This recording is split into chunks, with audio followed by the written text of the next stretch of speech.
ఏయేయో మాట్లాడుతూ ఉన్నారు. మరి అటువంటి తప్పుడు మాటలు మాట్లాడడం ఆపుకోవాలి.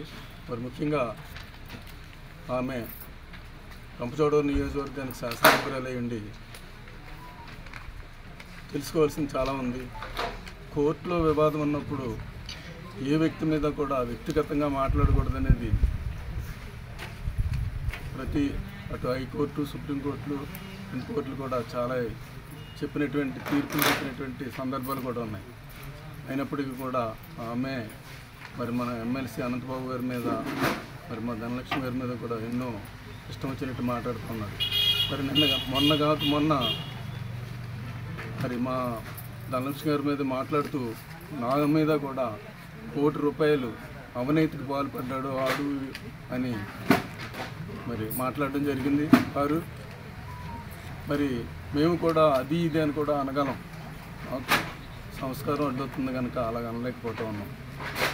మరి ముఖ్యంగా నా రాజకీయ జీవితంలో దాదాపు 40 సంవత్సరాల రాజకీయ అనుభవంలో ఏ రోజు కూడా ఒక ₹100 కూడా అవినీతికి పాల్పడిన సందర్భాలు కూడా ఎక్కడా లేనటువంటి పరిస్థితులు.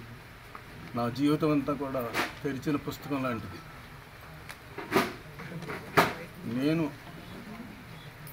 నా రాజకీయ జీవితంలో ఎప్పుడైనా ఎవరి దగ్గరైనా ₹100 లంచం తీసుకునో లేకపోతే అవినీతికి పాల్పడినట్టు ఆమె రుజువు చేసినట్లయితే నేను రాజకీయాల నుండి శాశ్వతంగా తప్పుకుంటాను. కానీ ఆమె శాసనసభ్యత్వానికి రాజీనామా చేస్తారో లేక వారు ఏ నిర్ణయం తీసుకుంటారో ఆ నిర్ణయం అయితే ఆమెకే వదిలేస్తూ ఉన్నాం. ఏయో మాట్లాడుతూ ఉన్నారు. మరి వారి భర్త గారి గురించి, వారి గురించి కూడా మా ఇన్ఛార్జి మా ఎమ్మెల్యే గారు చెప్పడం కూడా జరిగింది. మరి ముఖ్యంగా మా మండలంలో, మన గంగవరం మండలం వరకే చెప్తాను. మరి ఆ రోజు దివంగత నేత మరి రాజశేఖర రెడ్డి గారు ముఖ్యమంత్రిగా ఉన్నప్పుడు కాలంలోనే మరి నిలుపుడి నుంచి మల్లవరం వరకు కూడా రోడ్డు నిర్మించుకోవడం జరిగింది. ఆ రోజున కాలువలకు బ్రిడ్జీలు కూడా అప్పుడే నిర్మించడం జరిగింది. ఎంతోమంది కాళ్ళు ఇరిగిపోయి ఎన్నో ఇబ్బందులు పడినటువంటి పరిస్థితిలో అప్పటి దివంగత నేత జక్కంపూడి రామ్మోహన్ రావు గారు మా గ్రామం తీసుకొచ్చి ఆ రోజున కూడా నా సొంత ఖర్చులతో మంత్రి గారిని, రత్నబాయి గారిని వీళ్ళందరినీ తీసుకొచ్చి ఆ రోజు రోడ్డు నిర్మించుకోవడం జరిగింది. అలాగే జడేరు నుంచి మోహనాపురం రోడ్డు కూడా మరి దివంగత నేత రాజశేఖర రెడ్డి గారు ముఖ్యమంత్రిగా ఉన్నప్పుడు నిర్మించుకోవడం జరిగింది. మరి అప్పుడు జక్కంపూడి రామ్మోహన్ రావు గారు శిలాఫలకం వేస్తే జడేరు జంక్షన్లో ఆ శిలాఫలకం కూడా మాయం చేసినటువంటి దుర్మార్గమైనటువంటి కార్యకర్తలు నీ చుట్టూ ఉన్నారు. మీరు అటువంటివి తెలుసుకుని మాట్లాడాలి. ఏదైనా మాట్లాడేటప్పుడు తెలుసుకుని మాట్లాడాల్సిన సందర్భాలు ఉన్నాయి.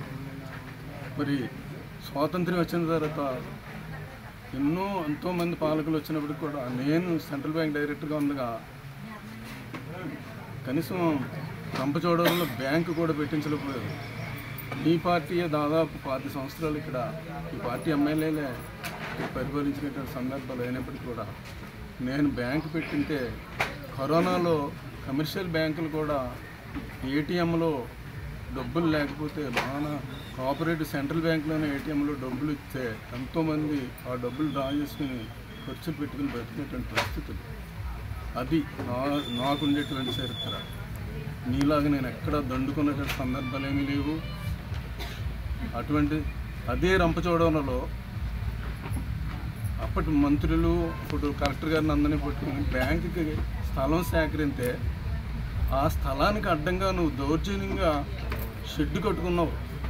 షెడ్డు కట్టుకుని ఆ షెడ్డు కట్టుకుంటే అందరితో పాటు నీ షెడ్డు కూడా మనం తొలగించుకున్నావు, ఏమీ తెలియని మక్కలుగా. అటువంటి ఘనత నాది. 18 సెంట్లు స్థలం కేటాయించడానికి 4 సార్లు హైదరాబాద్ వెళ్ళి స్థలం కేటాయించడానికి కూడా కృషి చేస్తున్నటువంటి వ్యక్తి నేను. అది నా గురించి నువ్వు